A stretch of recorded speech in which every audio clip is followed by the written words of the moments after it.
points. Right. Guys, we're live. Coaches, what's going on? Appreciate everybody joining us. This is episode number 12 of the Counterculture Podcast. Me, Coach Rapp, and a special guest, Coach Austin Trotter, who's the head coach at Pine Lake Prep here in North Carolina, coming on. He's going to talk to us and share with the conversation. We're going to talk about a bunch of different stuff tonight. Coaches, what's going on? How y'all doing tonight? I'm doing well. Like we talked about off air, the arm's struggling a little bit. Throwing routes on air today. Something popped. I'm not exactly sure what it was, but it'll buff out. So we're keeping it moving. Everything's good though. Everything is good. Coach Trotter, how are you? I'm doing good. Just I'm hearing you guys talking about spring ball, and it's got me getting antsy. We don't start till I think next Thursday is going to be our first day. So trying to get some field time bouncing around between lacrosse and soccer and everything else. So we pushed it back a little bit. So I'm ready to get going. I'm itching to get going, and hearing about and seeing everybody else already out there doing stuff, man. I'm definitely getting some a little jealousy. Yeah, we don't go till May as well. So kind of like, Rapp saying he's in his second week. I'm like, oh my gosh. So, but yeah, Coach Honeycutt, it's 3 good ones right there. It's gonna be a great time. It's gonna be a great time. We have a lot of different stuff to cover and talk, but honestly, we can talk about anything, but when we get together. But Right. Coach Trotter put some things out there we're gonna kind of cover and talk about, especially since his topic on Saturday is so like broad, and even he was like, "Hey, I'm gonna need more than 30 minutes." So it can talk about a lot of stuff. So we can Trotter, Tatum ain't giving you a second over, man. I tried to get a little bit longer 2 years ago. He kicked me off. Well, the thing is, I've had guys that just keep going and going and going. I'm like, dude, we gotta go, like, because it just backs everything up. Yeah. And so like it's tough because 30 minutes. I know 30 minutes is not long enough, but yeah, it just keeps the guys rolling and the coaches' attention spans going. So Right. Yeah. Definitely me, that's for sure. Yeah. So I guess we can kind of jump into the first kind of topic. It'll kind of roll into more of a conversation, but we'll kind of talk about hiring assistant coaches. Me not being a head coach, I've never personally pulled the trigger on assistant coaches, but you guys being the head guys can speak more about it. But I have been in meetings, I've been in interviews when those things are taking place. I do have some opinions on it, but I guess we'll go with Rapp because Trotter asked about it. But what is what do you look for in an assistant? Kind of when you're going to look, you're pushing out the advertising for needing a guy. What are you looking for? Right. With my area, and it's a little tougher in my opinion as far as the advertising piece, just because I think we talked about it like towards the beginning when we started. As far as amount of people living, like the population of our area is not great, right? So I've hired 3 guys this year, and all 3 of them graduated from Perquimans, which I've always been a fan of. Even when I was in Virginia at Norview, some people obviously more than others, but I feel like there's an extra sense of pride, and I think we've talked about that, when you're coaching at the school that you went to. Now, with that being said, obviously there's good ones and there's guys who just want to be around kind of thing. The 3 that I've hired have been really good so far. We finished day 4 of the spring today. So we're trending in the right direction. But, I've kind of changed my interview process and stuff like that. Honestly, since we started this, Tatum, and you kind of talked about how when you were coming on at North Rowan and Tallwood, like kind of some of the things that were asked. But for me, I think first of all, I'm gonna let if it's a defensive coach, my defense coordinator is gonna be in the interview. And what I try and do is get him to come up with 3 to 5 questions, whether it be scheme, if you have this amount of indie time, what are you doing kind of thing. And then I ask like overall program questions or like, tell me about yourself, that kind of stuff. Just making sure that whoever I'm interviewing is a good person.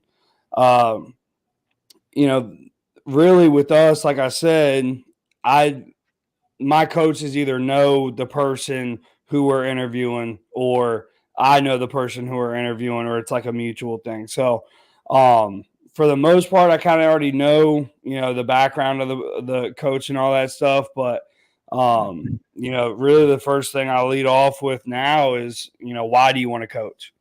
Kind of start off with that and tell me about yourself and things like that.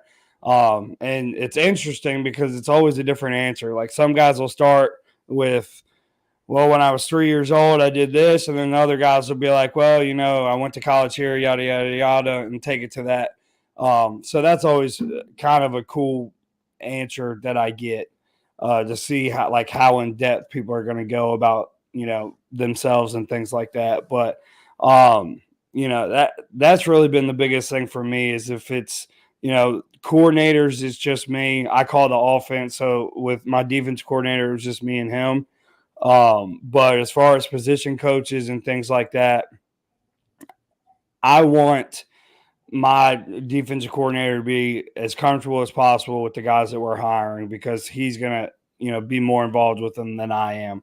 Obviously overseeing the whole program, I will be, but I want to make sure that he believes that coach can learn his scheme or at least get an idea of how we're trying to do things. So, that's kind of how I've started to lean towards.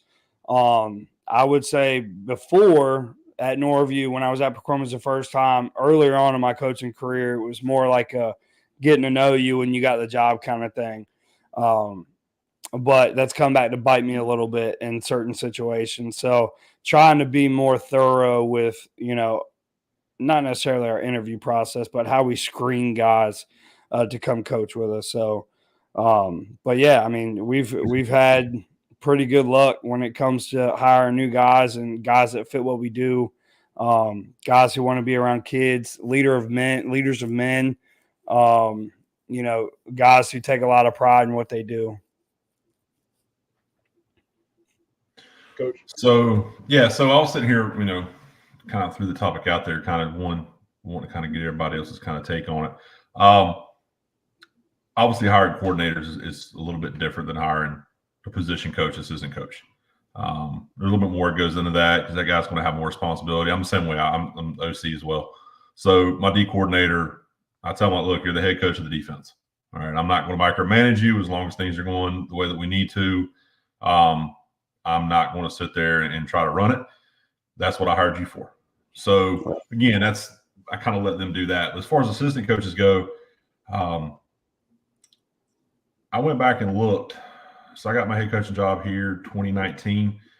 Going into obviously this season coming up, I've hired 14 coaches in 5 years, basically. Of those 14, unfortunately, I've had to fire 4 of them for various reasons. Sometimes it's just not the right fit. One time it was just because they did something that was completely out of line. And the other time it came from above me and said, you got to let this guy go. So, but usually, I feel like we've had a good track record with guys bringing guys in. Most of our guys, like 2 of those guys that I had, 3 of them actually, that I had to fire. 2 of them lasted a full season. 1 of them didn't even make it to the first game. And that was the one who did something way out of line that bordered is bad. So, but other than that, I feel like we've had a good track record with it. I've got guys on my staff now who I got one guy coming back on staff that had been with me every year up until this past season. He took a year off. He's coming back. Some of these guys have been with me for 4 going on 5 seasons now. Brought a couple new guys in the past, like last year, we brought in 4 new assistant coaches. One of them's no longer with us, but 3 of them are coming back. And kind of looking at that, I mean, my first year for us is really difficult because we don't have a lot of teacher turnover. Right. When our teachers get in, they don't want to leave. So there's not a lot of jobs in the building. And last year, I didn't have a single coach on my staff who worked in the building, and that includes me. So that's an added difficulty of trying to find guys that, when you don't have teaching jobs that line up. I've got a guy right now that reached out to me yesterday about, hey man, we talked about maybe coming on staff, but I don't have a teaching position available for him. So all of my coaches are coming from 9-to-5 jobs elsewhere, and they're leaving their jobs early, or they're going in early to get off early, or they have the flexibility to be able to be there. So that makes interviewing and finding coaches a lot harder because you're not going the traditional path of finding people. Right. Now with me, I started coaching at 18 years old, high school football at 18 years old. I didn't play college. Straight out of high school, I got hired. I was basically a JV OLDO coach and worked in the box on Friday nights and kind of worked my way up from there and did all the grunt work and did all that stuff. So I have a soft spot for guys who don't go the traditional route, guys who maybe didn't play in college or who didn't, do all the things that you think of when you think of the path to be a coach. I have a tendency to give guys more of a, those guys more of a chance than maybe others do. Several people on our staff, either didn't play in college or didn't go that traditional route. None of them are teachers, obviously. So I'm always kind of looking, especially for like the younger guys who's looking to get his foot in the door. I like to hire those guys. One, because you can kind of help mold them, and two, somebody did that for me.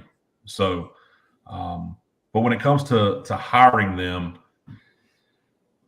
and just in general, trying to find, assistant coaches. I mean, obviously, I think we all kind of have the same questions, like, tell me about yourself. Right. To try to get a little bit of, icebreaker, get the information out. But for me, when it comes to position coaches, I need to find, because again, I'm usually hiring guys who aren't teachers. So if you're already a teacher, I know that you understand how to communicate with 14 to 18-year-olds. You know how to get across to them, get information to them. But if I'm hiring a guy that runs his own business, how much interaction is he doing with a 14 to 18-year-old on a daily basis? He's dealing with grown men in a business environment. So I have to really get into, all right, explain to me how you would teach something to somebody. Like, how do you go about explaining a concept? I mean, and it's, even if it's something where, like, if a guy's in sales, hey, sell me on something, or teach me how to do your job, right? So that if they can communicate and start getting those things across, then they'll be able to do better. I think they'll be fine on the field with us. And of course, we get into football specific stuff, but really, I try to put guys where their backgrounds are, but we've also had to, adjust guys around at different positions and find best fit. I mean, it's crazy when I tell people I spent, you look at me, I'm, 6'6", 6'7", 350 pounds. Nobody ever thinks that I spent the vast majority of my coaching career coaching receivers. Like, I don't fit the receiver, Right. big, bald, bearded guy coaching receivers. I don't walk around the backpack all day. Sorry. No tights, coach? Right. So, again, No cleats at practice? Yeah. No cleats, no gloves, no book bag. We're good. I love it. Yeah. So, but again, it's trying to find the guys and getting them in the right positions and doing those things. But I know there's always kind of a better way to do it. But I think a lot of times when it comes to this, you're never 100% certain until you get out there and work with guys. Facts. And that's the hard thing.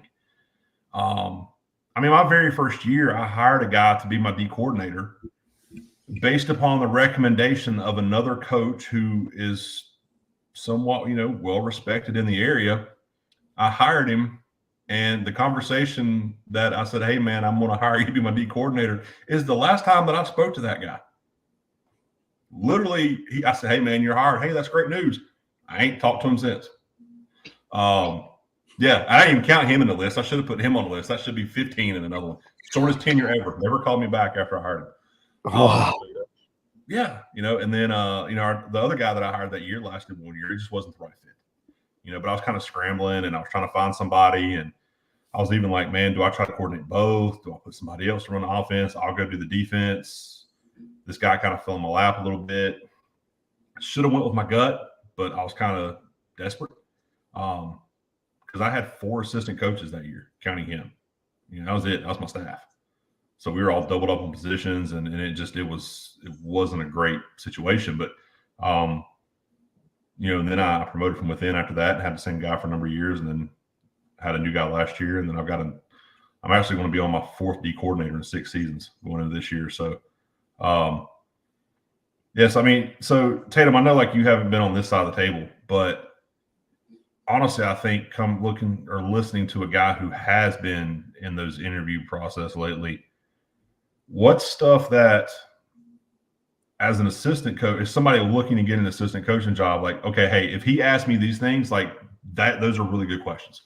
Those are things that I feel like I'm able to share about myself that can kind of set me apart and explain about what kind of coach I am. Yeah. Great question.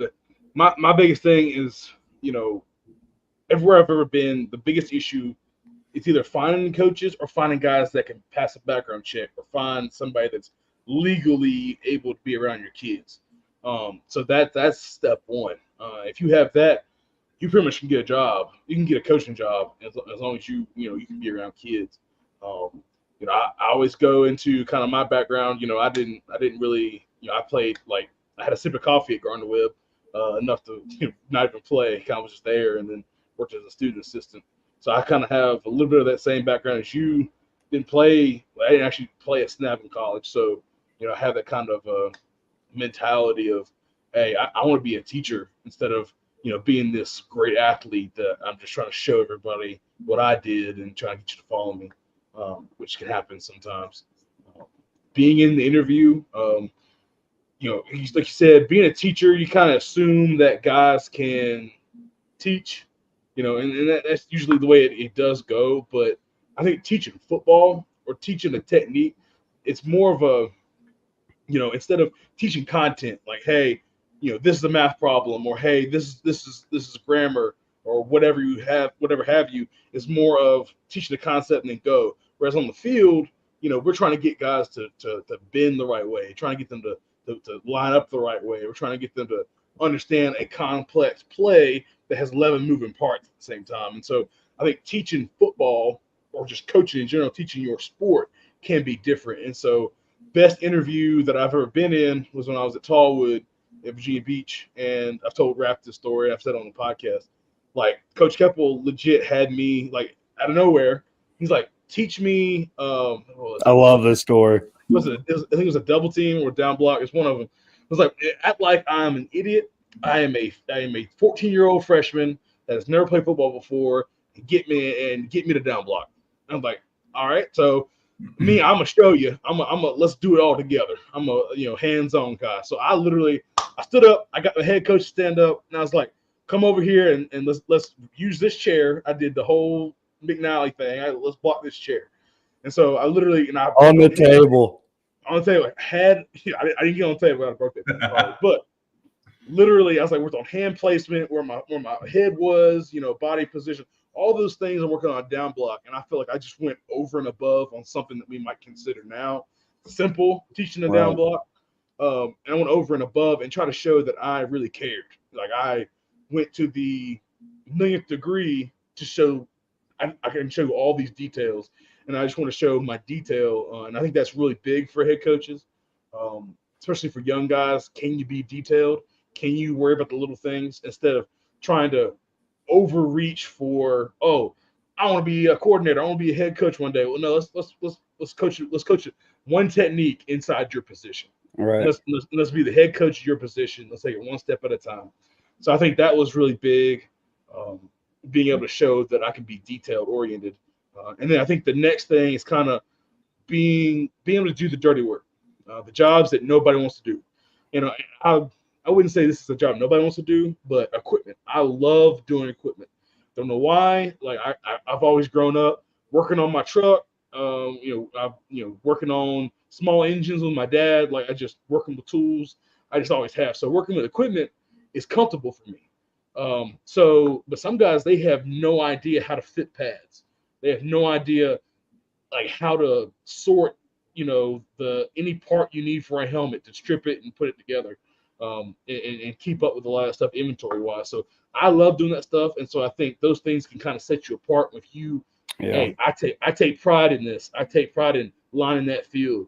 I take pride in making sure that the segment clock is out and the periods are set. Making sure that thing is set up. Making sure, hey, I'm helping the trainer get the water out. I'm making sure the guys are getting out of the locker room on time. Like little things that help and make the head coach's jobs so much easier. Things that you guys don't have to worry about. Hey, Tatum's got it. That's one less thing off my plate. So definitely 100%. I'm not just saying it because Honeycutt's on here, but making sure that as many things throughout the day can be taken off the head coach's plate as possible. That's what makes a great assistant. And so that's if any young guys are out here listening, like that should be your number one goal as an assistant coach. Yeah. Is take as many things off of your head coach's plate as possible and making sure that your position has no issues whatsoever, discipline-wise or just question-wise when it comes to the game of football. So that be the head coach of your position. So definitely being an assistant, that's kind of my view on it and all that type of stuff like that. To add to Trower's point real quick, I know we had a couple of questions pop up, but to me, you know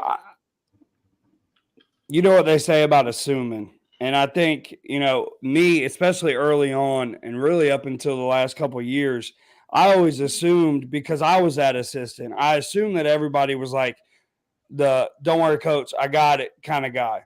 But the best thing that I've done is started to delegate those things. Number one, be intentional about delegating those things and making sure that everybody understands what their role is pre-practice and post-practice and all that stuff.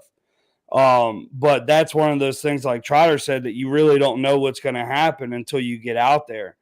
And that's not even a football thing. That's just like an organization and, doing I call them administrative duties, so whether it be taking attendance or, whatever the case is, that's one of those things that, as a head coach, you don't really think about because you're trying to make sure, well, you think about it, but you don't think, any of the other coaches are going to grab it unless you let them know.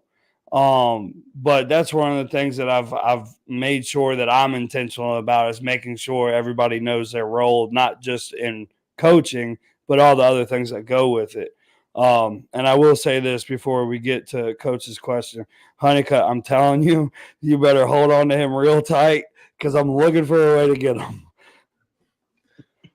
No, you're talking about, just those responsibilities and stuff. And like when I came in as a coach, I worked for a guy that he made sure to teach me the right way. As a first, all the way up. I was there, for 8 years, that first job. I'm doing laundry. Okay. Yep. I'm taking care of that stuff. I'm putting that stuff in Friday night and I'm coming back Saturday morning and I'm switching it over and I'm getting that done. Friday night, I was responsible for, I know this is, setting up the VHS camera, right, to film the game and then coming in and having to do trade tapes and after the game. And when we had that 3-to-1 or 1-to-3 was amazing. You could record 3 tapes at once. It was awesome. Going out and meeting the guy at Hardee's to trade film, coming back, making more copies, and doing all of those things. And I catch myself now, the first couple of years, I was doing laundry still. Like as a head coach, I'm taking the laundry. I'm doing the laundry, right? I'm doing those things. You're talking about the equipment stuff. We were playing a game, a huge conference game, and our starting center, I hate SpeedFlex helmets for this reason. They got that little thumb screw right there, right? Miserable. I keep like 5 of them in my pocket just during the game. So his chin strap breaks. So I got to call a timeout. I'm in the huddle talking to the guys about to play, thumb tightening the screw in here so that he can go back in the game, just because like that was how I kind of got brought up as a coach. Like you handle stuff. And right. No question. I've had a hard time passing a lot of that off and delegating because I want to make sure stuff's done right. But that's where I got to do better. But, and now that, things have kind of changed a little bit where hey, we got a huddle focus camera. I don't worry about somebody filming. Huddle, we don't have to worry about parties. It's only for home And games. reps. You know, we still got to do. Yeah, well, we're getting into that too. Trotter, just like look, this. Kick I back wish. and Pine Lake prep, living the dream, man. Well, we got a ways to go, but Yeah, I would like with laundry. I know some guys complain about laundry. Laundry's not that big a deal. Laundry is the time consumer because you have to wait between loads. I mean, Right. that's the biggest thing. If you have time, laundry's a breeze. I mean, it's not that big a deal. You can go and get your shopping cart from your local grocery. Don't tell nobody. Get I'm your still shopping trying to cart, get my kids to get one. or you get one of those laundry bins. Like it's not that like a big old laundry bin that rolls. Those things are expensive, man. I they priced are them out. They're like $500. They are. Yeah, they're really expensive. I'm a trash bag guy, man. Hey, Like, do I what you want gotta a do. shopping cart, but I'm not paying for one of them laundry bins. I can't do it. mm-mm. I'll be like, so like we would put it in like the night before, like after practice, and then since I work at the middle school, and I get there like class starts at 7, so I get there at like 6:15. I just jump out of the high school, go into the laundry, to our equipment room, like area where the laundry is, and I just flip it over. And then Mills would take care of it last year and get the next one going. So you tag team it with guys that are in the building, but yeah, I know some guys complain about laundry, but it is what it Yeah. is. For me, I've always done it. Well, I do it now because literally, like, so I'm in the weight room. Our weight room is like 10 steps to where our washer and dryer is. The biggest thing is getting it from the field house across the street to the school. So, I don't love doing it by any means, but, it is what it is. Let's get to Coach EB's. So, how important is your OL hire, and what specifically do you need that coach to do in terms of development, coaching his own group? So, this is going to be a really good one since we're all O-line coaches at heart. So, I'll let whoever wants to take that one can go ahead and go for it. I will say this one ties into a couple of the other questions that we have over here on the side too. I would put this as the number one hire for me. If I can find, if I'm not doing it myself, which I did my first year. Absolutely. That group right there takes the longest to develop of anybody. And I'll tell you this right now. I had 2 O-line coaches last year, and I'm about to have a third because it is the most important position to me on the field. And the improvements that and just the way our guys have developed over the years has, in my mind, been the number one on-field reason for our success that we've had. It's been the strength of our offensive line. So, like I said, I brought a couple more guys on staff this year, just kind of changing some things around. And I'm going to have 2 or 3 guys over there at all times, not counting myself. And they all know I don't, and I tell them later, I apologize when I jump in there too. But if we're in group or team and I'm over there in the O-line, something's wrong, I'm jumping in too. So absolutely, that's the most important hire at our level, well, really any level, but especially at our level that I think you can make. And then what do you do for development? I mean, it's an everyday thing with those guys. You constantly are coaching and developing them and making sure that your young guys are getting reps. It's why I've tried to make it a point. We didn't have a JV program before I got here. We didn't have one the first 2 years. But since then, even though we've only played last year, we only got 2 and a quarter games in on JV just because of numbers, situations. But I make sure that we're having a JV program so that those young guys can develop in game situations, because that's the strongest unit on the team. That's what fuels our success. And you have to make it a point that, the days of, put your 5 fattest guys out there and you'll block somebody. It's no longer that way. Like, you can't do that and survive. I mean, Our 5 guys we have out there are not fat guys anyway. Like, our guys are all athletes. And we're putting – it's not a place where, it used to be – and I heard somebody – and I'm not going to call the coach out, but he said, it was always that, hey, we picked our quarterback and our running back, then the defense got everybody else, and then I filled the O-line in with whoever was left over. We're not doing that anymore. Right. this is the most important group on the field to me. So, yeah, I don't think it's close. I mean, I think it's if it's not one, it's two. Like I would look at it as 1A and 1B. And reason being, I think coordinator opposite side of the ball of you, if the head coach is a coordinator, is really important. I think that's a very, very important hire. And honestly, I would probably put them right there next to each other. Like, I'm very blessed. My O-line coach played at ODU while I was a student assistant there. We see everything the exact same way. The technique that he teaches is the same thing that I teach. So, it's a conversation that lasts 15 seconds to make sure we're good because we're both speaking the same language versus a conversation with somebody who doesn't teach things the same way a lot longer because now we're trying to have to like decipher what each other's saying. I think, like Trotter said, the importance of the O-line position group and really the part that goes into it is you got to have a guy, or in your case, two or three preferably, because you got the most people on the field at one time of any position group. And I think, Tatum, we talked about this a couple of weeks ago. You got 5 guys that you got to watch. So a lot of times, I coach quarterbacks. I'm an O-line guy who's forced to coach quarterbacks. But anyway, it's a conversation for another time. But a lot of the time I wind up watching the O-line anyway. So, it's tough, trying to give that balance of like, he's O-line coach. At the end of the day, we're good with whether I have to jump in and say something because a lot of the time, if we both see the same thing, it's corrected no matter what. So there's just so many intricate details of a step that could be an inch too long or an inch too short.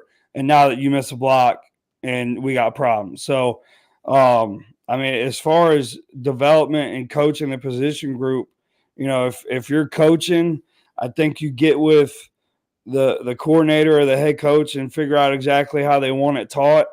I've had to really teach all of my assistant coaches, terminology or, how we're going to do this, how we're going to do that, really besides my offensive line coach, because it's the exact same.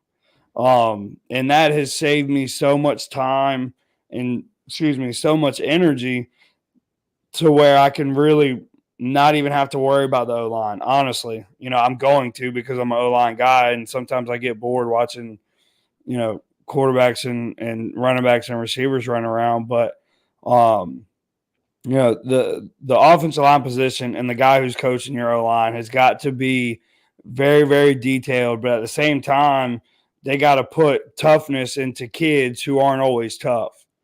So I think that's a big part of it too, is developing the mindset of being an offensive lineman.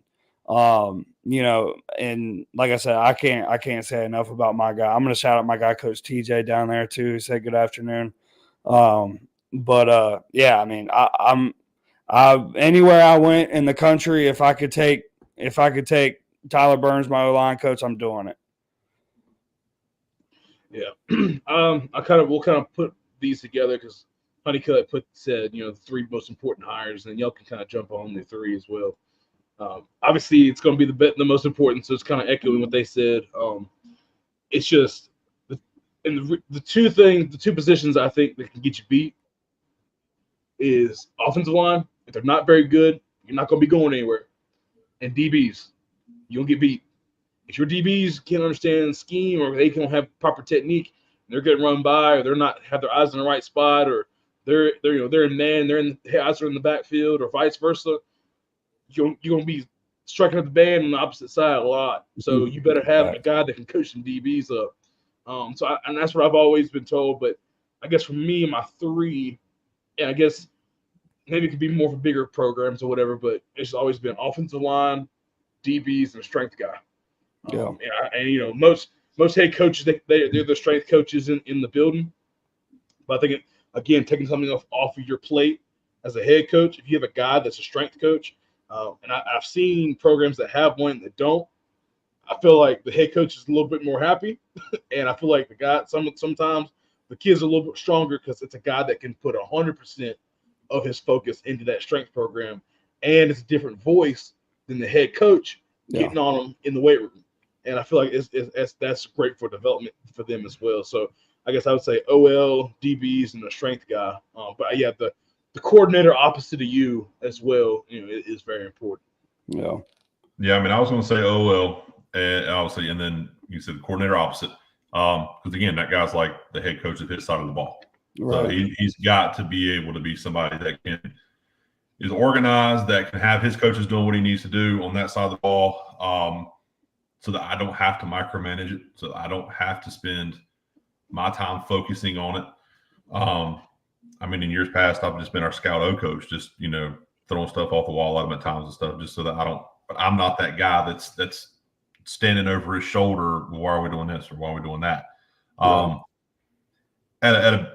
Strength coaches obviously was going to be my third one. It's not a position that we have right now as a dedicated person for that. Although I will say, I have a feeling that within the next 10 years, you're going to see a major change when it comes to that because, and I don't know if you guys had started or not, but think back to before we were required to have an actual certified athletic trainer on the field or first responder at practice. I mean, we had a health teacher that would come out, and that was our athletic trainer, right? Now we're required to have a certified person doing that.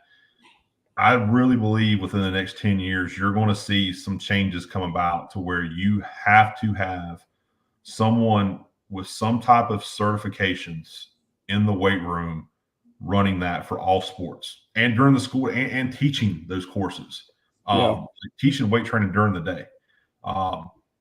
And my argument for this has always been, I'm not going to have, I'm not going to put an English teacher and say, well, you don't know anything about biology, but I want you to go be a biology teacher right now, right? Like you can do it because you're a teacher, right? But is that what's best for the kids? Why do we take math teachers who are coaches, and nothing against them, but whatever, and say, hey, by the way, you're the coach, now go run this weight room program. And you've got 30 kids in there and situations where kid could, things could go bad. Somebody could get hurt.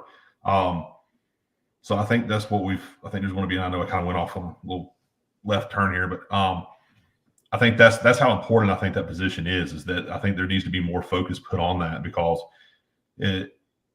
there's a lot of positives that come out of the weight room, a whole lot of positives. We all see it, with our guys, but there's also room for some things to happen if you don't have people in it that know what they're doing. And I'll say this, I don't know everything, right? Like I'm not sitting up here saying like I'm the greatest strength coach ever or anything like that, but I wish that I could have a dedicated person who that was their job. Like your job is this, right? Because for the same reason, like you said, Tim, it's a different voice. They get tired of hearing me talk to them every day, right? I can only motivate so much that they need another voice. They need that person there. And really, if that strength coach is one who is not even actually on staff, like the football staff, I would love to see more high schools start having a true strength and conditioning coordinator that oversees that for all sports that are in season, out of season, however you want to do it. Just because I think it's that important, for the whole athletic department, but also just, like I said, a different voice. I've never thought about the DB coach being the number 3 guy. That's an interesting take on that. Yeah. I think it depends upon where you're at and what you're seeing. True. Yeah. I mean, if you're seeing them but wing T, flex bone teams, I mean, who cares? Hardware T every week. Yeah, exactly. I was going to say D-line, based on where we're at. The OL coach could do that, coach. Yeah, I mean, I'm obviously O-line. I would take defense coordinator. Like I said before, right there next to each other. My defense coordinator is my defensive line coach also. So I get lucky. Now, I think, like Trotter, like you said, I think it's based on what you see and things like that. Now, I would love, and I agree with you, I really think that we're getting to the point, and you see some schools, even across like our state, that have that. They have a designated strength and conditioning guy for I don't know if the guy at Mallard Creek does every sport or if it's just football or what. But I mean, I see him on Twitter. I see some, other guys even in our state who are doing that. And I think it could be a pretty simple fix. Let them teach weight training during the school day, and then also let them maybe I would give them one of the football stipends. If every coach gave them one stipend from, whether it was like split over each season or whatever, I mean, to me, that's something that, may later on hurt you down the road. But at the end of the day, like if you have a guy who all they're worried about is programming for football, whatever the sports are, obviously all of them, then now you can get more sport specific, and then you can worry about in season versus out of season, and you can worry about training offensive linemen differently than DBs or receivers or whatever the case is. There's so much more that you can do with it, in my opinion, if you have one guy that's all they do. At my school, I guess you could call me the strength and conditioning coach. I teach it during the day at least. So, for us, we've found ways to be able to get sport specific, but we could do a lot more, and I think hopefully more people are starting to see that. Hopefully it keeps going that way, because I think that could be something that could benefit, a lot of people. And, again, like you said before, if we're getting to the point where that's one person, the amount of depth that they can go into all these things. I mean, I would give up teaching weight training if it meant we had somebody that was in there that's all they did. I'm sure a lot of coaches would. I want to get the Broby's question, because that's a really good question about the assistant coach, where to start. But Honeycutt says in Charlotte they're giving a stipend, and he says for all 3 seasons as well as the summer. And I haven't heard one head coach complain about it. Of course, I know South Carolina, they do it. They have strength coordinators for the whole school. I just feel like it helps injury prevention. I mean, it helps. Obviously, you get stronger and more flexible and different stuff like that. But you just have somebody else, like I said, that's interacting with your kids. It's like any college program, and Nick Saban has been known to say this. It's like, my strength guy is with my kids way more than we are. Through the summer, even through just working out throughout the week, they're with them more. So where your culture gets set a lot of times, especially at that level, is through the weight room. And everybody can agree with that. So if you have a guy in the school, I mean, that you vibe with, and he knows your expectations and your standard, and he aligns with those things, then you got a guy in there that wants to push your vision, then it's going to happen. So definitely think getting somebody in there would be huge. Right. Yeah, I agree. My buddy Philip Russ, who's at East Rutherford, he has 2 guys. He just lucked into it. He just happened to have guys at the gym that had their certifications and passed the background check, and he literally he got 2 guys in there, and one looks like Trotter, other than he has a mohawk, but he's just big red beard, mohawk. But yeah, he's he definitely get you one of those if you can. I mean, obviously it's tough. Right. I'll get to this question right here. Any tips for assistant coaches looking for a start with the focus on? I played OLDL in school, if that helps. I have a very strong opinion on this, and to me, the 2 things that you want to either focus on, that you want to start out. I've given this advice to young guys that have asked. 1, coach offensive line, because that's where everything starts. And plus, it's the hardest one, I believe, to learn and be able to implement. That since you played it, it's a little bit easier, but I think for anybody, it's the hardest, and it's literally like the baseline. You can kind of grow from there. Second, anything on the defensive side of the ball. And the reason I say that is because if you want to progress and you want to move up the ladder of coaching to being your position coach on varsity, to being a coordinator, and getting that coordinator experience to be a head coach, opportunity to be a head coach, go defense, because everybody's an offensive coach. for the most part. Most head coaches, I think if you took all 400 whatever schools in North Carolina, you see what the background of the head coach is predominantly, I would say way more than the majority are offense. So if you want to be calling plays on, Friday night, and your head coach is an offensive guy, well, guess what? Best way to get there is to be a defensive guy. There's always guys looking for defense coordinators. So I would go defense. You're going to, you can always switch to the offensive side, at some point in your career, but I would be a defensive coordinator. I'll say this. Just starting out, if you played a position, it probably helps you to kind of make that transition in if you're able to coach the position you played. But don't pigeonhole yourself into a certain position. Yeah. And I'll use myself as an example. All right. And I talked about I had a coach who really did a great job of preparing me to coach. My first year, I was an OLDL coach. Okay. Because that's what I played. The next year, my schedule did not allow me to be there every day. So I kind of moved to more like a quality control role. I kind of helped oversee things. Friday nights, I'm in the box. Saturday, I'm still doing all the game planning and all that stuff, but I wasn't there. The next year, I got moved to running backs. Okay. After that, I'm coaching receivers. Then I'm coaching quarterbacks. I'm JVOC, right? And then, I left and I coached D-line at another school and did a lot of that stuff. But don't pigeonhole yourself into one position. But I will say, if you're going to learn a position offensively, O-line is the place to start. No question. Everybody's looking for O-line coaches. If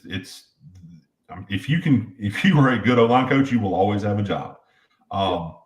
Two, I can't tell you how many times I've had conversations with guys who weren't O-line coaches who had no idea how to actually block stuff. Right? Like pass protection. Hey, we're going to release 5 and we're going to take, and we're going to have all these deep vertical routes. Well, how do we protect it? Well, they'll just, no idea about pass protection schemes. No idea how to make adjustments up front for the run game. The more that you can learn that area, the better it's going to set you up to progress as a play caller, But getting on the defensive side of the ball helps. Again, everybody loves offense. But you can progress quicker, I think, being on the defensive side of the ball. And the third thing is don't get in a hurry to move up. Take a couple. Look, everybody gets hired and then they all want to be a coordinator in 2 years. Right? Everybody wants to be a head coach in 4 years. The reality is you're not going to know enough. Okay. Don't be in a hurry to move up. Make sure you master stuff. You get really, really good at your job. Branch out, learn different things, because it's going to help you more in the long run. The more that you know working at the position coach level to be able to solve problems on a Friday night when something's not working right. Okay. So don't be in too much of a hurry to move up. Take those years of learning positions and getting really, really good at that. And then start that process. Okay. Don't just come into this thing and this kind of goes back to the last question. I was going to ask, what are some red flags? The red flag I had for a guy was, well, how long before I can call plays? Like that was what he asked me in an interview. Imagine. I said, it's going to be a long time here, buddy, because you ain't getting hired. That was his whole thing. Like he's like, man, I want to be a play caller. Like, okay, cool, but we got there's a whole process to this, right? Don't be in a rush. Learn that stuff and work your way up from there. Yeah. When do I get to sit in your chair and work in your office? Yes. Trust me, sit in this chair most days. That's what people don't realize. Right, fact. You don't want this chair a lot of times. Yeah, I would say as far as, and I mean, y'all's answers were great. I think the only thing that I can really talk about is the what to focus on piece. I think, if you're an offensive line coach or a defensive line coach, you have to be obsessed with learning and knowing techniques of those positions. Those two positions are so technique driven. You got to know, and obviously a lot of technique stuff is based on scheme. A lot of times wing T blocking is different than zone blocking as far as like techniques that you're using and stuff like that. So I would say, once you get on, figure out what you're going to run on offense and what scheme you're going to run on defense, and then become the coach who's constantly coaching technique that obviously fits into the scheme that you're running. If you can do those things, to me, that's 99% of being an O-line coach. I think, the amount of time, and I think these guys would agree, the amount of time that you're in individual, I would say if you have 20 minutes, 15 of those minutes are going towards technique stuff. So as long as you can teach technique, your head coach or your coordinator or whoever can teach you the scheme, and then, you're good money from there. So I think you're looking at two positions between the offensive line and defensive line that are very, very technique driven. And those are two of the biggest things that in my opinion should be focused on, is making sure that you're tailoring drills to what your scheme is, and then finding techniques that are going to obviously translate to what you're doing on offense and defense. He also asked, what's the best ways to prepare? I think you always want to be prepared. You always want to, be professional. You always want to have something prepared, answers, stuff like that. But one thing I will say, especially nowadays, unless you're in Texas or Georgia or something like that, what I will say is I wouldn't stress about an interview. And what I mean by that is kind of what we talked about in the beginning. If you weren't here, is most coaches are looking for good people and people that they can put around their kids that won't get them fired.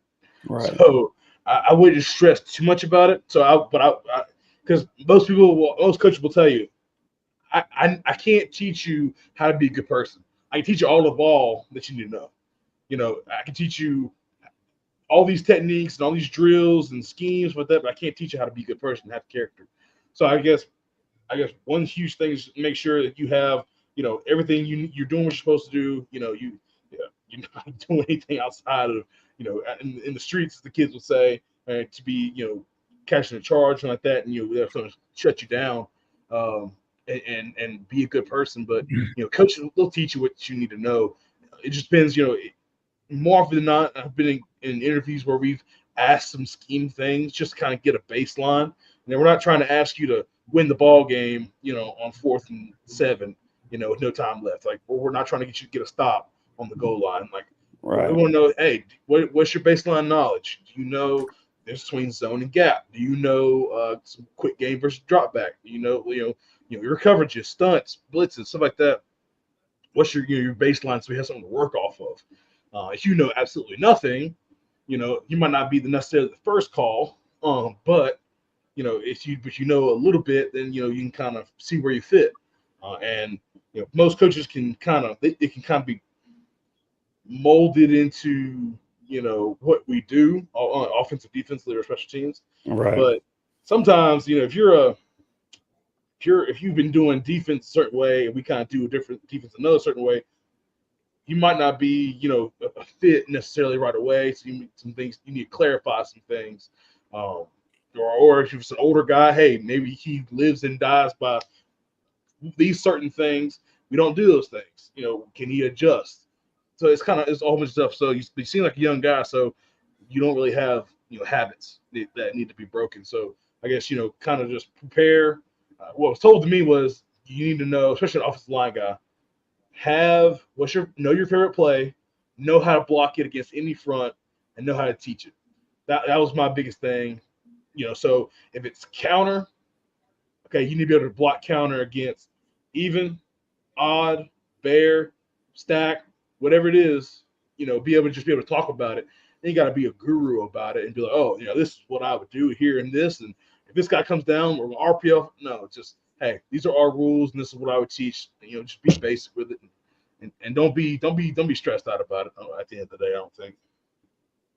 I would say coordinator jobs are where you want to talk a lot of scheme. Right. That's Position the biggest. Yeah. Position coach interviews and head coach interviews, scheme isn't really even discussed a lot of times. obviously the coordinator, because that's what you're doing, right? That's the whole point of that position, that job. But the best way to prepare,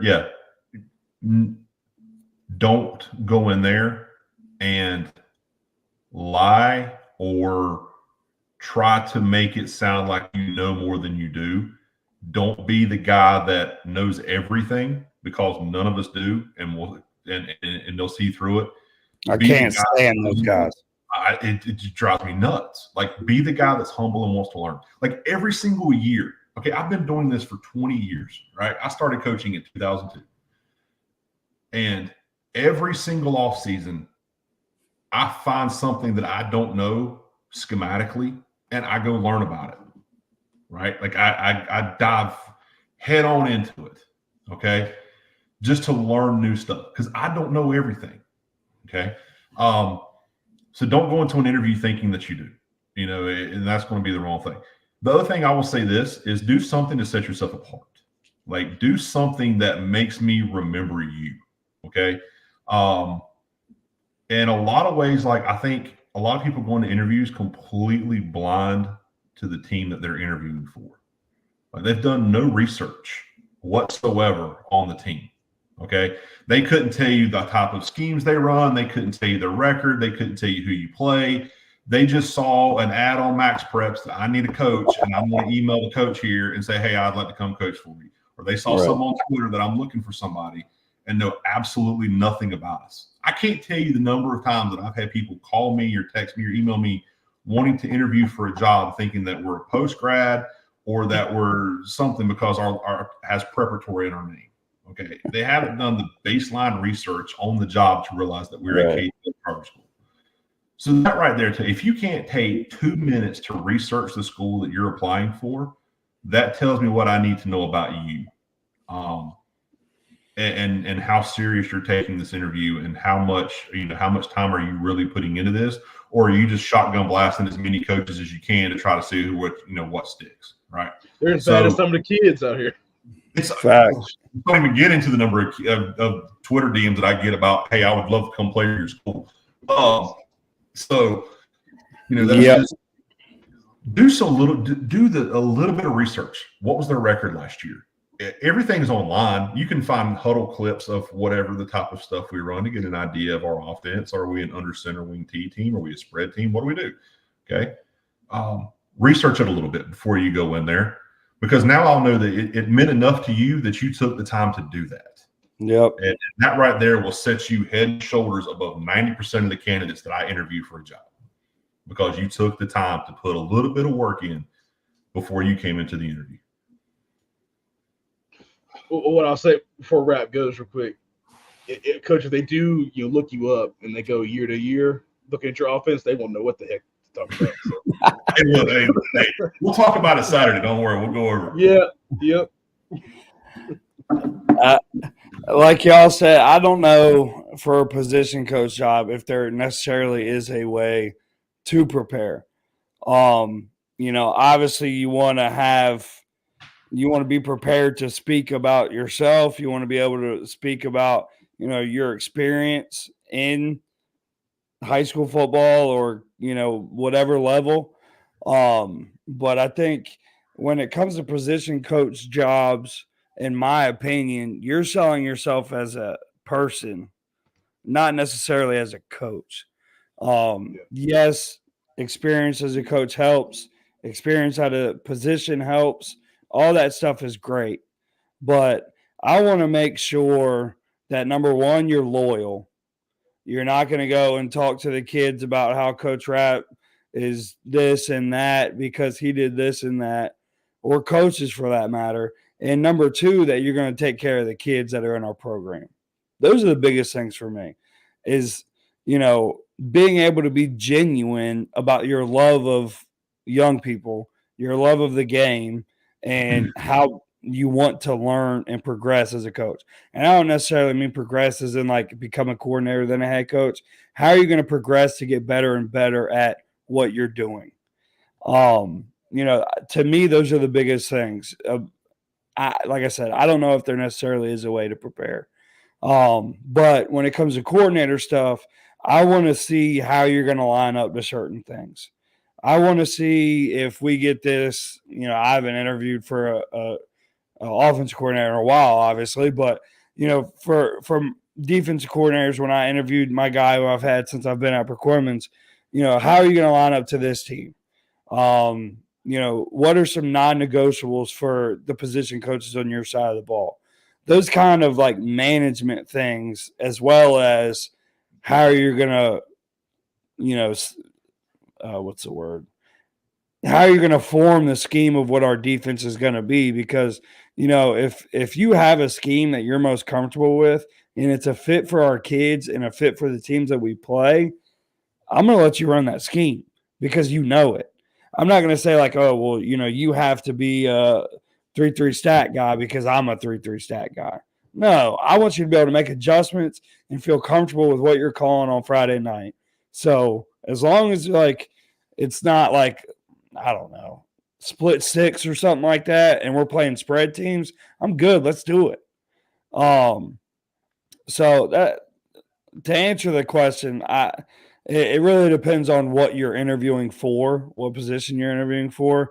If you have experience, if you don't have experience, if you want to be around a program and you don't really care, whether you're like the quote unquote head position coach or, whatever the case is, if you're a guy who's a good person, you want to be around a program and you're like, coach, I'll do whatever you need me to do.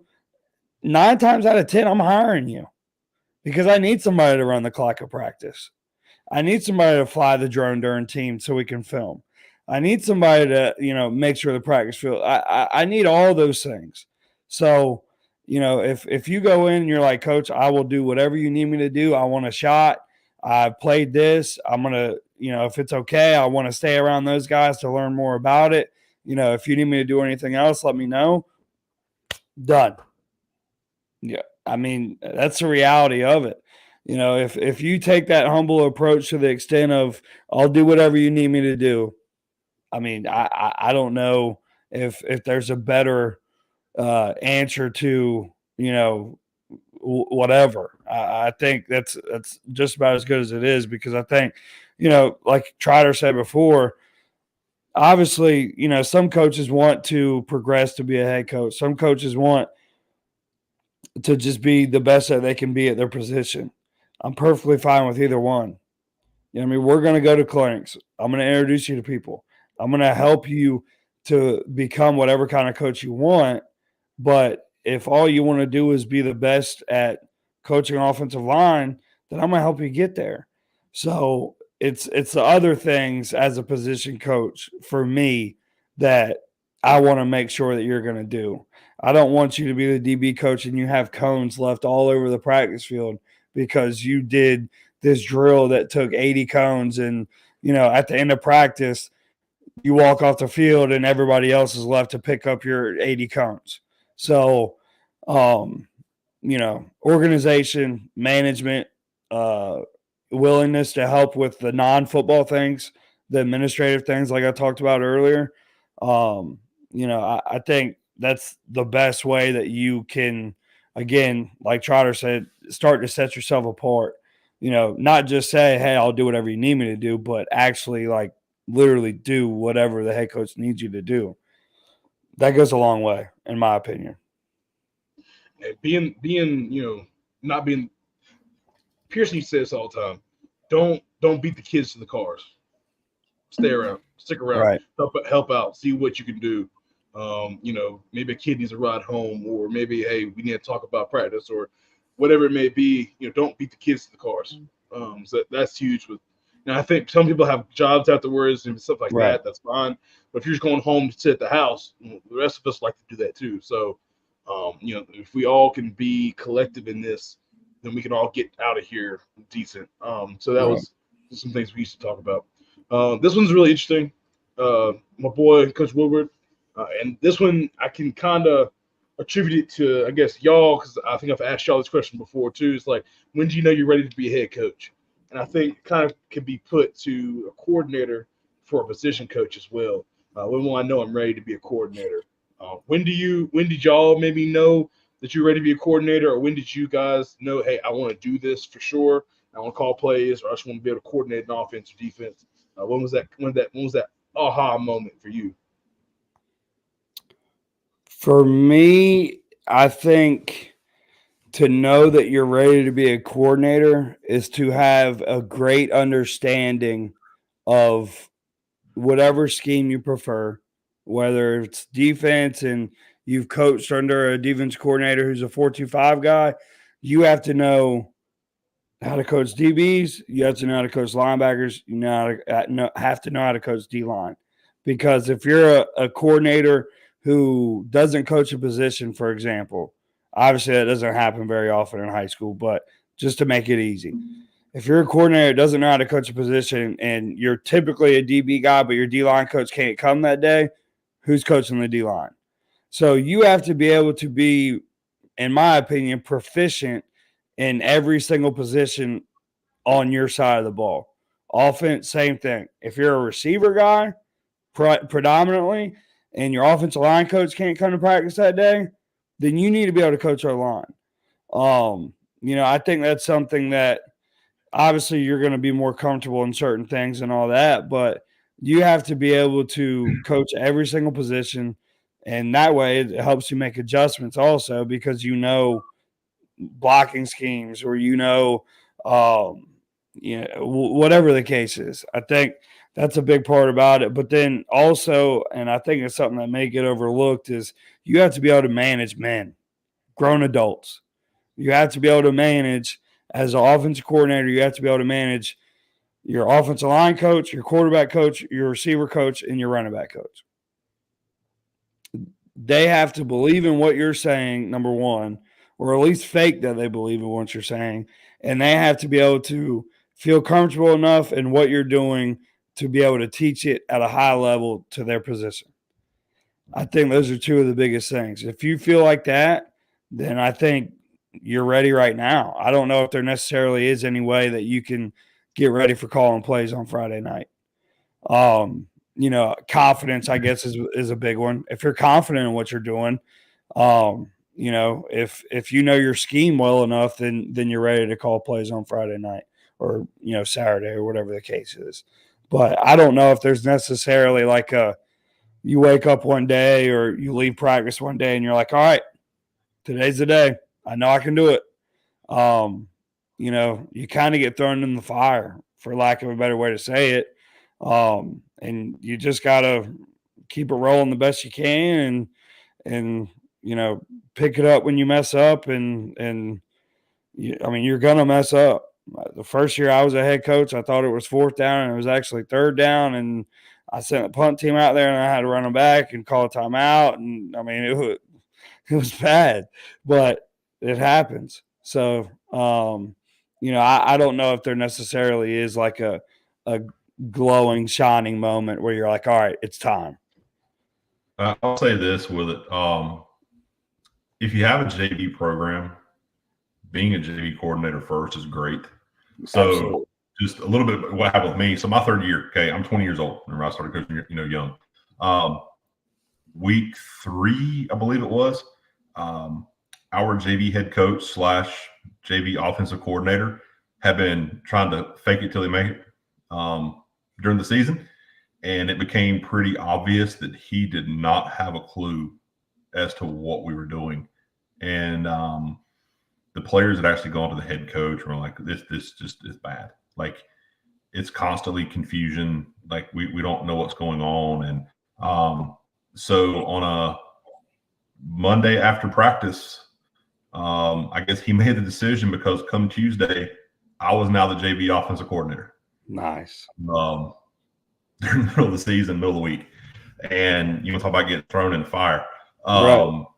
Not having any time to really prepare for that, so then obviously he was on the headset with me, which was great because, I'm trying to call plays that first week and I'm like, it's 3rd and 5. And I'm like, I'm freezing up a little bit. It's my first game. And so having that voice back there, he's like, okay, now let's try. What do you think of this?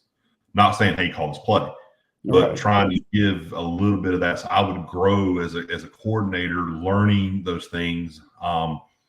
And I did that for a couple of years, and I was on, helping with varsity, obviously coaching both JV and varsity.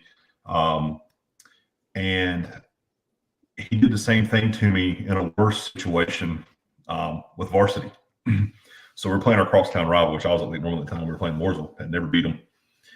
And we were in the middle of what ended up being and I believe it still holds the record for the longest game in public North Carolina history. It's 7 overtimes. Overtime 3, he turns to me and is like, all right, you're going to play from here on out because I've done run out of ideas. So we're in the middle of an overtime game. He said, you're now the OC. And we ended up losing 77-70 in a 7 overtime game. And then I basically took over helping, at that point, I think it was like the last game, the next last game of the season. And then the next year we came into it and he's like, all right, you're the offensive coordinator. Because we worked together for so long, he kind of was like, look, you're ready for this. Right. So I didn't go outside the program and apply for a coordinator job elsewhere. I got promoted from within, which this was a head coach taking the ego out of it and saying, hey, this guy's ready. I need to put him in his position. And now I want to be the CEO head coach and have an offensive coordinator and a defensive coordinator, which doesn't happen a lot in high school. And that's how mine came about. But, are you ever 100% ready? It's like anything. You're never 100% ready. You got to, at some point, when you believe in yourself. But I do think you're right when you say you should be able to go to any position that falls underneath you and be able to coach that position. Because if you can't coach it, how do you know how to fix it? Right. How do you know what needs to happen? And I think, that's going to be the best way for you to learn. Once you feel confident that you can step into anybody, if anybody has to miss a day, which, I've had to do that in years past. I mean, I've had times where we've had myself and my D coordinator were the only 2 coaches at practice one day. Yeah. So I'm jumping in coaching D-line. He's coaching backers and DBs. And then we go to offense and I'm doing, we're just doing a bunch of team stuff. But that's when you get confident that you can step into any position on your side of the ball and be able to coach it. I think that's when you can, okay, let me seriously start thinking about this. Because if you're 100% confident that I know what his job is and how to teach it, you're not ready yet. I agree 100%. I love what Coach said about the JV because I do love calling JV plays because it's like your own sandbox. It's like, you can get in there, and as long as it's within the scheme, you're not trying to make up anything and call stuff differently. But it's more of a dumbed down, watered down type playbook, so your guys can kind of get reps and get better. It's a sandbox. You can get in there, you can kind of play around with some things. Hey, let's do this, let's do that. As long as it fits within the umbrella of the overarching scheme. But that's where you can go and learn. Because when those bullets are flying on Friday night. And last year I was the OC and I was calling plays, and it was a learning experience. I definitely was better for it. I loved every minute of it, but it was definitely stressful. But I think the biggest thing that I learned was in one instance, one experience, because you can't learn how to drive a car sitting in a classroom. You gotta be able to test drive it. You got to get in there with your driver's ed instructor, and they got to hit the brakes on you a couple of times, and you can learn how to drive.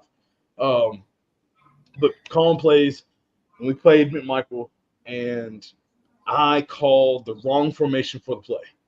And head coach called timeout, and he looked at me. He was like, Tatum, get it together. Like, he was like, I wasn't tripping like that. I just called the wrong formation, wrong play. He called it, and he was like, you need to focus, get together. And from then on, boom, boom, boom, went down and scored, went to overtime, scored. They scored. We stopped them in overtime, win the ball game. And that was one of the biggest, hey, don't get in too big of a hurry to be great. Take your time. Like Coach Charter said, hey, don't be in a hurry for that next job, for that next thing. Slow down, take a breath, have a plan, execute the plan, know how to adjust the plan, and just don't be in too big of a hurry. Like, details matter. Don't just go out there and be like, this and that, this and that, this and that. And then you do the wrong thing. You call the wrong formation, wrong play. Got your head coach yelling at you. Slow down. take a breath, call what you're supposed to call. So take your time. Don't get too ready for a rush. I think will be the biggest thing because they said everything. I agree with everything what they said about knowing when you're ready and all that stuff. I just want to add that real quick. He also says, what's some ways y'all work in the off season to better yourself besides clinic?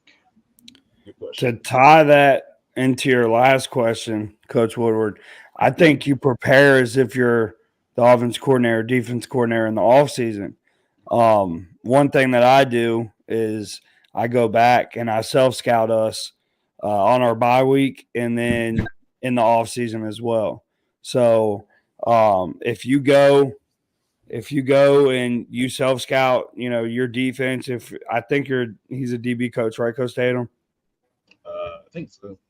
I want to say he is. But so if you're a DB coach, I think, you go and you go back and you watch your tape and you see, okay, well, what did we do most of the time on first down, second down, third down, fourth down, field position, things like that.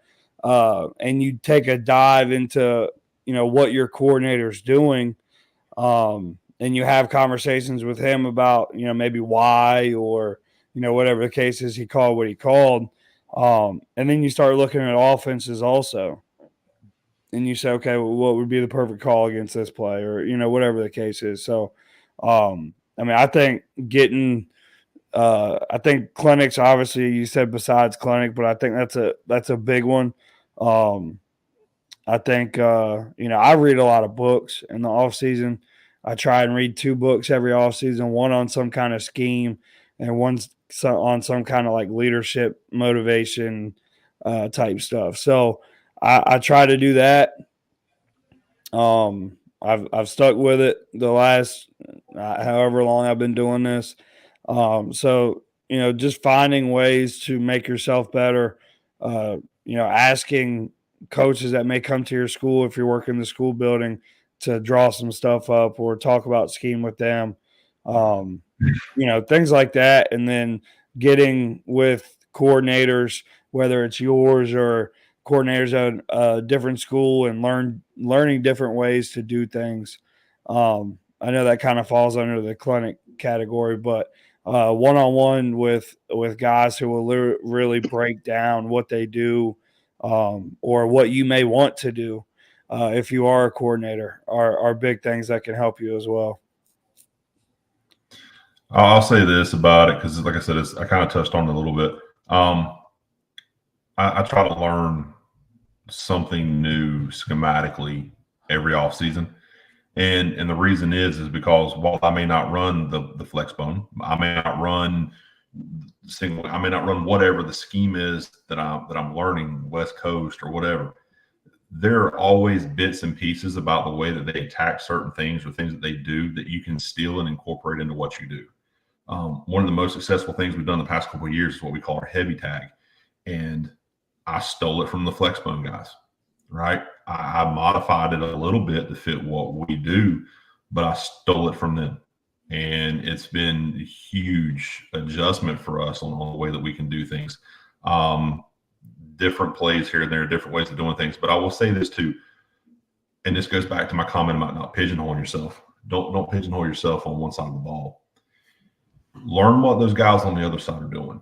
I know when we go to clinics, it's always nice to sit on the ones that we focus on. But as an offensive guy, go sit in the defensive clinic. Figure out what the new thing is that they're trying to do, because we know this stuff goes in cycles, and we know what happens is the guys start talking about something. Well, next thing you know, everybody's doing it. Like I remember years ago, like all of a sudden everybody was in 3-3 stack. Right. Yeah. Of the 11 teams that we played in the regular season 1 year, 8 of them were in a 3-3 stack. 1 of them was in it the year prior. 7 of them switched to it because it was kind of the new trend at that time that, we had to learn, okay, hey, how do we protect this? How do we block this stuff? Because now everybody went to it. Try to stay ahead of the curve by learning those things and doing that. And you can do that at clinics. But, in clinics, you don't have to go in person. Obviously, we got stuff Saturday, not doing a plug here for it. But everything is online nowadays, man. It's not like it was when I first started, where like you had to beg people to get information, or you're like emailing some guy in Kansas to try to send you something that he did, hoping that, literally I did that one time. hoping that you can get information from. So much stuff is out there. Like, there's no excuses not to be learning and getting better. 100%. But going in person to a clinic, the one that we went to this year was the first time that I'd gone in person to a clinic in probably 5 years, 4 or 5 years, right? And yes, the individual sessions are great, but I think the time afterwards, when coaches just start talking to one another about, hey, what do you do that's successful? Or hey, what is something that you do that's different? That's when I learn the most. Is in those times of coaches just getting together around a table and a whiteboard and drawing stuff up. That's what is, I think, when people learn the most is when you get into those type of scenarios. So, and again, that's that networking stuff, not necessarily to get the next job, but networking with people who do things differently than you that are successful and learning what they do. Because scheme is great, but based upon, my session that I had there, scheme's great, but there's so much more stuff that goes into building a program and having success than X's and O's and whiteboards. And learning those things is definitely ways to improve. No doubt. I'm going to jump down because Coach Tay, I don't want to skip your question, but we went over the first time position coach. If you want to rewatch, we can do that. But Coach Johnson says, what elements of football make you excited and motivated to work every day? I think that's a fantastic question. TJ, what are we asking here? Coach, Rapidnick's favorite part of coming and what motivates him every day is working with you. No question. No question. What motivates you and what excites you, Coach Trotter, to make the work every day? For me, not to go in the weeds here, man, but football played such an instrumental part in shaping and changing my life. I easily could have gone way off path, and was kind of headed that way, and I had some coaches kind of intervene and step in, and so that's, for me, it's being that for guys every day, being the ones that we to step in when there's nobody else there. Football itself, man, I love the game. Like, I really do. Like, I love the physicality about it, and that's something that I preach to our guys, is being physical and being aggressive and competing, and not to be all cliche here, but the brotherhood of those guys out there competing every single day. And what I love about football is, like, you work 4 days for 48 minutes, right? Like, you're doing 4 days of work and you get 48 minutes, which you split that up. You may be working for 4 days and you're on the field for 15 minutes of game time, if you're playing one side of the ball. So it's all of that goes into it for this little amount of payoff at the end. But it's great just to see, like, the buy-in from guys and to be out there and be excited with them, because they love being out there with one another.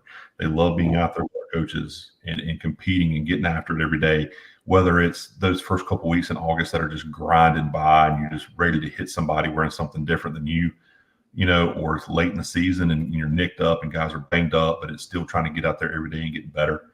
I just don't think there's a better sport than football. And I played a lot of them growing up and everything else, and it's always the one that kept me coming back, was because of that stuff. Right. Yeah, I mean, for me, it's the brotherhood of kids, the brotherhood of the coaches, obviously the love of the game, but there's so many other things. I don't know, man. The preparation, it's hard for me to answer that question because there's just so much. I don't want to take I wasn't a terrible kid, but I don't know what my life would be at this point if it wasn't for football. I mean, that's the reality of it. I love, watching kids kind of flip the switch and get it for lack of a better way to say it.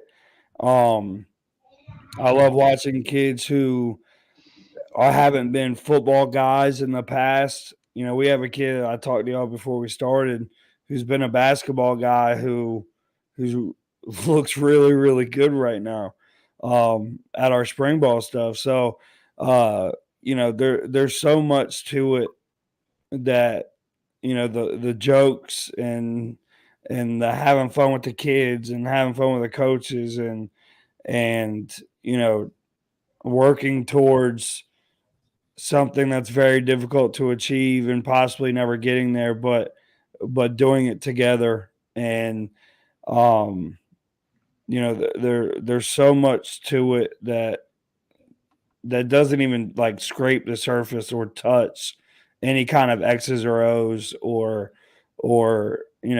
game planning or anything like that make football what it is, that makes it so great. And I don't know if I even answered the question, but like it's tough for me to answer because I don't feel like I can put the words together correctly. But I guess you could say the people, me and Tatum and Coach TJ and our staff were at NC State for the clinic on Saturday, and Philip Rivers spoke, and one of the things that he kept going back to was the people. And I take a lot of pride in the relationships that I've built and my coaching staff have built with our kids and each other, guys who I would obviously probably never know if it wasn't for Pacoima County and coaching and all that stuff. And it keeps going back to the people, the people that we have to make proud on Friday night. The people who, support us in so many different ways. We have a sign on our door on our field house that says that today I will give my all for Pacoima County. And, that's kind of what we've gotten to, is realizing like, when I go and play, it's not just me, it's my family, it's my neighbors, it's the people in our county that I play for. And, that's kind of what I've gotten. My thought process is like, I want to make us better to put a product on the field that our community can be proud of. And that drives a lot of it on those days, Trotter, like you said, where, we're late in the season and we're grinding through and, trying to find ways to get better. That's kind of what I think about is, I can't do it, or I can't preach it unless I do it also. So I make sure every day that, I give our kids the best experience I possibly can as a high school football player. And I put a product on the field on Friday night that our community can be proud of. You still kind of stole some of my thunder, Coach, because I was going to bring up Philip Rivers. But sorry, just say it again. You did, yeah. As the people for sure. Before I get to that, whenever somebody asks me why do you coach, I've broken it down to be like, hey, there's a selfish reason and a non-selfish reason. The selfish reason is I love ball. I can talk football till the cows come home. I don't care what it is. I'll talk from scheme to adjustments to game planning to whatever it is. I meet up with it. You can ask my wife. She's watching right now. She's probably like, yeah, he is. Like, I'll draw up plays on whatever I can find, and then I'll, kind of in my mind, kind of just what adjustments would I make, what I would do here, do there, whether it be watching a game on replay on YouTube or whatever it is, watching our own film from the previous year. That's what I love the sport of football, what it is. All 11 guys working together for a common goal. The non-selfish reason is the people, like you said. And I have this vision of myself in 25, 30 years. And it's like what Philip Rivers said about his dad. His dad was a high school coach, and he said his dad never won state championships, never won, trophies. He said, but the trophies that he keeps most dear to him are the letters from former players, whether it be asking for recommendations, invites to weddings, just coach, you've meant so much to me. Or you see a former player at the grocery store and he's got his children and his wife there, and he'd introduce you, hey, that's Coach. You know, it's not Ian Tatum, like that's Coach Tatum. You know, those are the things that matter. Because I have a passion for kids, and whether it be the battered and broken or it be the privileged and has everything, it doesn't matter. The spectrum is very vast, and there's so much on one side or the other, and there's all in between. But no matter who they are, what walk of life, I got a passion to see young men succeed and help them find their talent. And you know, they might not be the most talented in football, but hey, they might be a heck of a carpenter. Well, guess what? Football brought us together, and I'm going to help you to get into a trade school in order to get to achieve your ultimate goal. That's what you look to do. So being able to use football to connect people and exercise my passion for these kids, because they don't have a lot of these kids, especially in some areas, they don't have dads, they don't have uncles, they don't have people that are positive male role model or influence. All right. So just trying to be that and show them a way to do it. Hopefully it's the right way, because that's what I'm gonna carry myself. So show them the right way to do things, and you know, they can model themselves after somebody, whether it be me instead of whoever in the heck out here. So All right. it's trying to do right by them every day, everything I do, every way I can. Before we jump too far, TJ, it did turn out to be a good question, Coach. I'm sorry. it was a great question. My boy Jordy Stalker, he's a coach in Australia. We played ball at Gardner Webb together. He coaches gridiron, as they call it in Australia. No, that's awesome. So big shout out to Coach Stalker. Love that dude. Coach Fawcett, nothing beats watching a kid put in work, listen and learn and succeed. That's it. Like Coach Rapinick said, hey, got a kid here. You work with him every day, mold him. He starts to listen. Boom, he gets it. He takes off, and he, you know, maybe you're working on, you know, spilling a puller this week or this whole like off season, and maybe he's not great at it, and you keep working on spilling the puller, and he spills that pull, bounces outside, bam, safety comes down, nails the guy for a tackle for loss. Well, everybody's celebrating the tackle for loss, but you're over there hyped up because he spilled the pull right. You know, so it's little things like that, intricacies of the game. When a kid understands, hey, my job is important, and I take pride in it. So,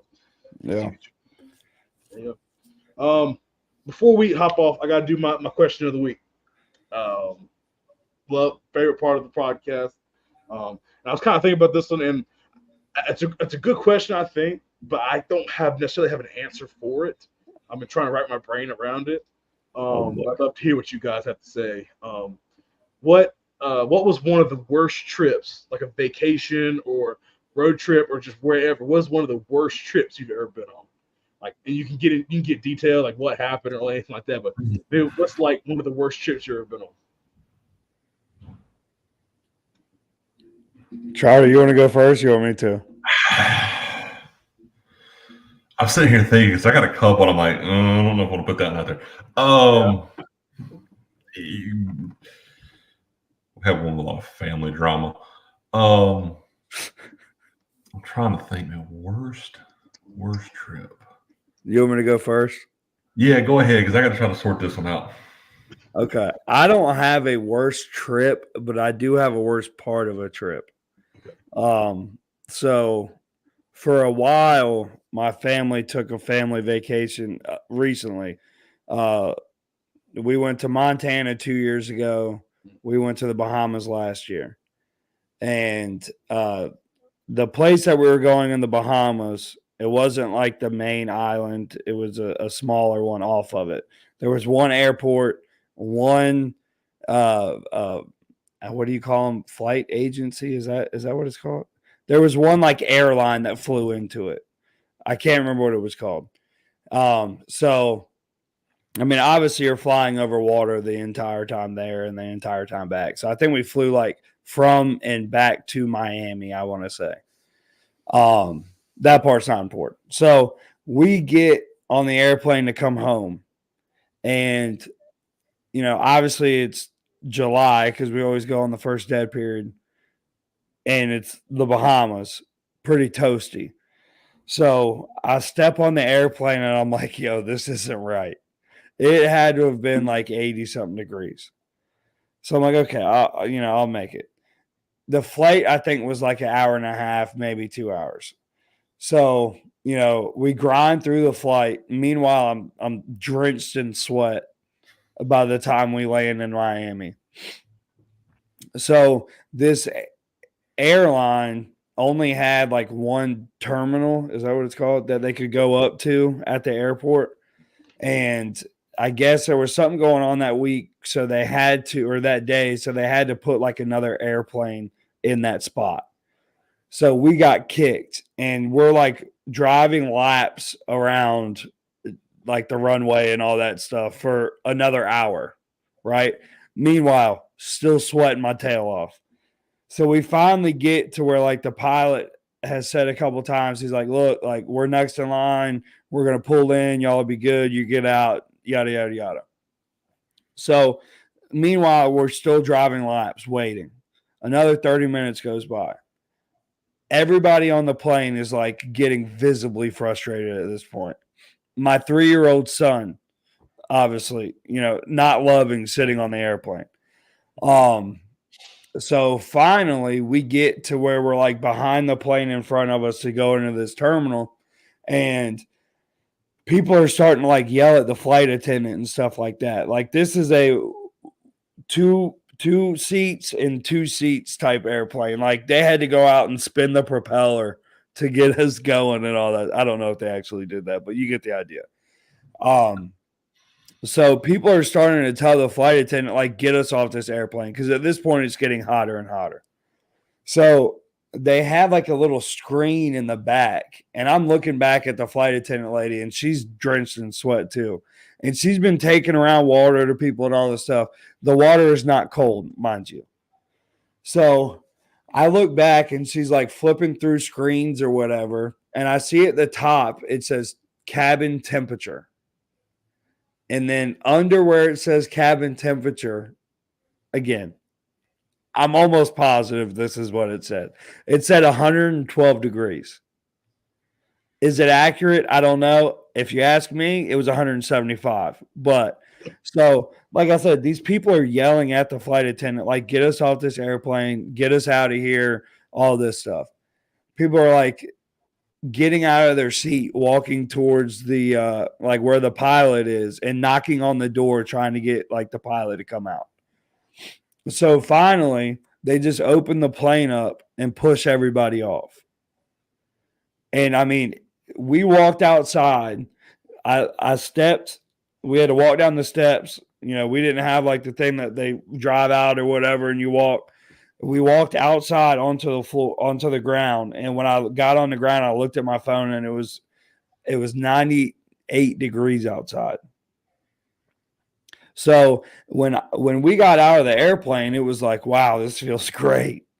So whatever temperature it was in the airplane, I can't confirm or deny if the screen was correct, but it was absolutely miserable. It was terrible. So, I've been lucky. Like we've never had really bad trips that I remember, going on vacations and stuff like that with my family. But that part right there, like we had a phenomenal time in the Bahamas. It was beautiful. We fished a ton, had a great time. And then that flight back was one of the worst experiences of my life.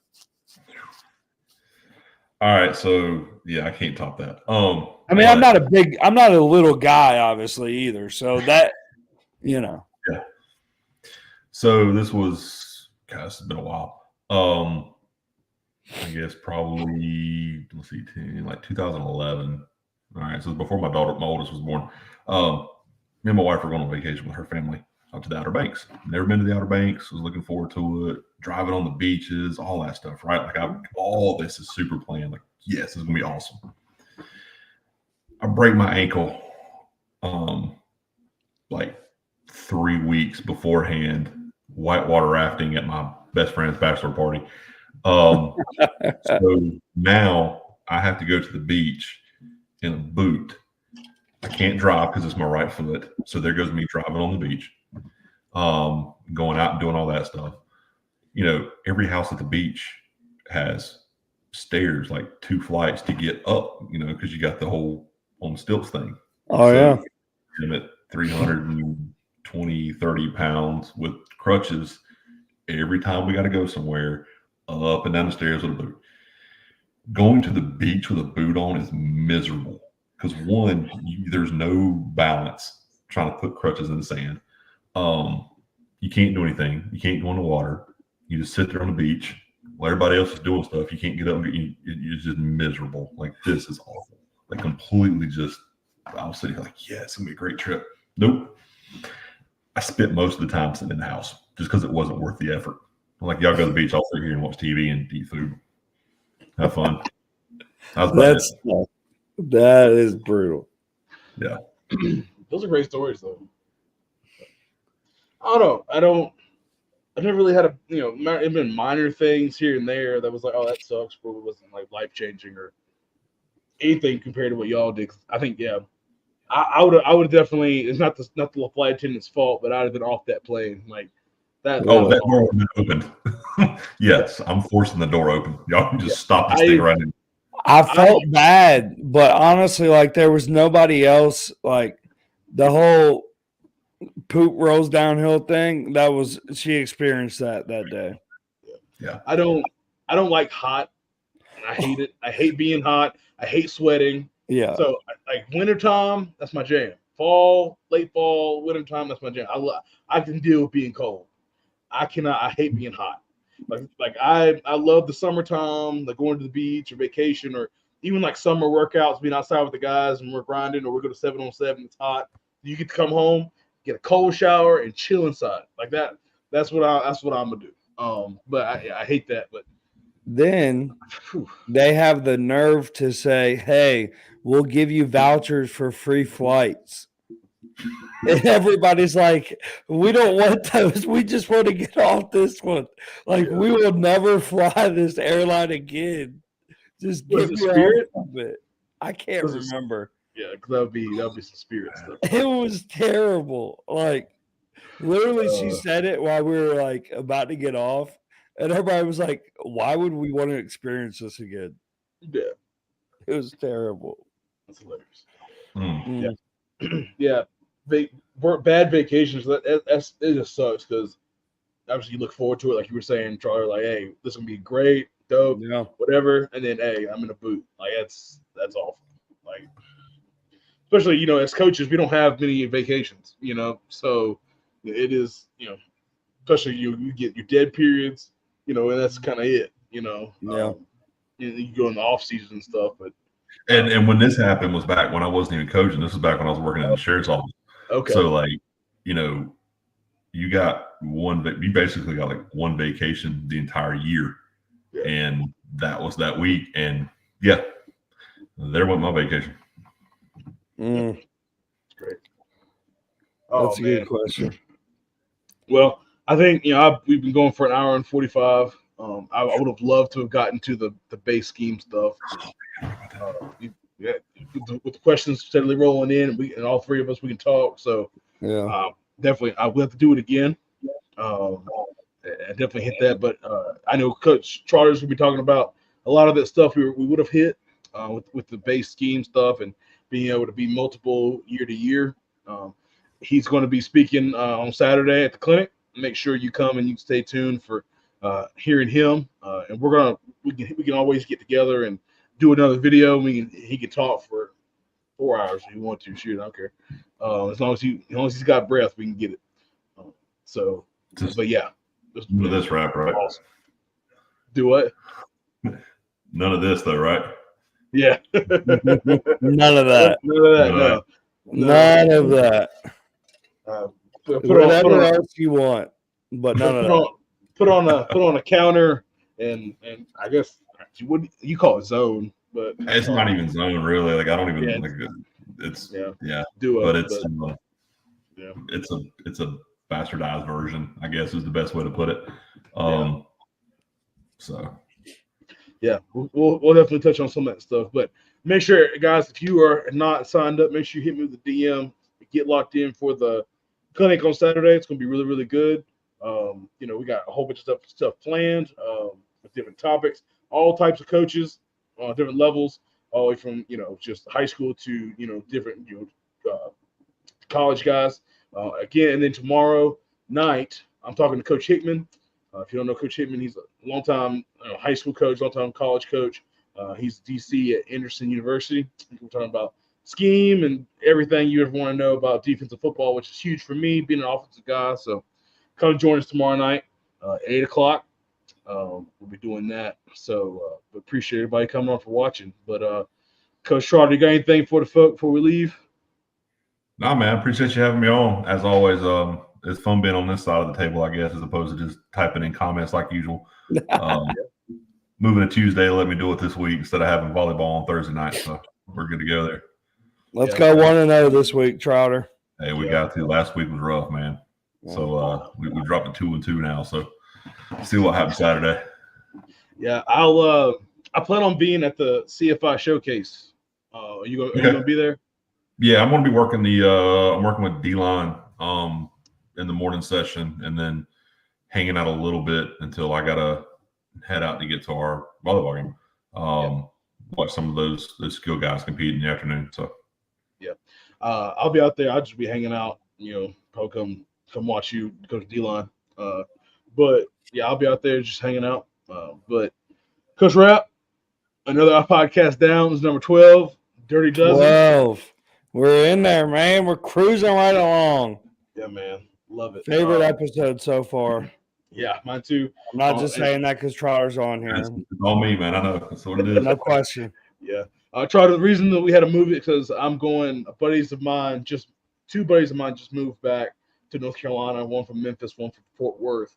And we're going to have a draft party Thursday night at one of their houses. It's a housewarming deal. So can't do the podcast on Thursday because of me. My fault. So work for me. I'm good. Yeah, exactly. But yeah, Coach Rapp, well, send us off. Keep learning. Keep doing it for the kids. Appreciate everybody coming, asking a bunch of questions. It always helps. If you're not already doing it, follow the Twitter. Yep. If you have any things that you would like for us to talk next week, moving forward, anything, hit us up. We're happy to talk about it, and it helps fuel the conversation. So thank y'all for hanging out. We enjoyed it. Coach Trotter, thank you for joining us. It's always a pleasure. And we'll see y'all next week. Yeah, guys. Hey, appreciate everybody for joining. Make sure you follow the Twitter, like Coach said. Make sure spring ball is here for most people. Take it easy on the young guys. I'll say that. You want guys to, at least especially at the younger ages, maybe freshmen are coming out, that weren't with you before. Maybe the fat O lineman that really ain't great. Take your time with them. You're trying to teach them some stuff, trying to get them, excited about playing football. Don't just be a hard butt from day one just because your older guys can handle it. But then once they're veterans, they've been around you for a long time. You get into the fall camp, then you can hammer them. But take it easy on them, guys. Don't make it run away yet. Yeah. But yeah, hey, enjoy the clinic on Saturday. Come hang out with us tomorrow night. And until next week, for the Counterculture Podcast, Coach Tatum, that's Coach Rappanet, Coach Trotter for joining us. We'll see y'all next week.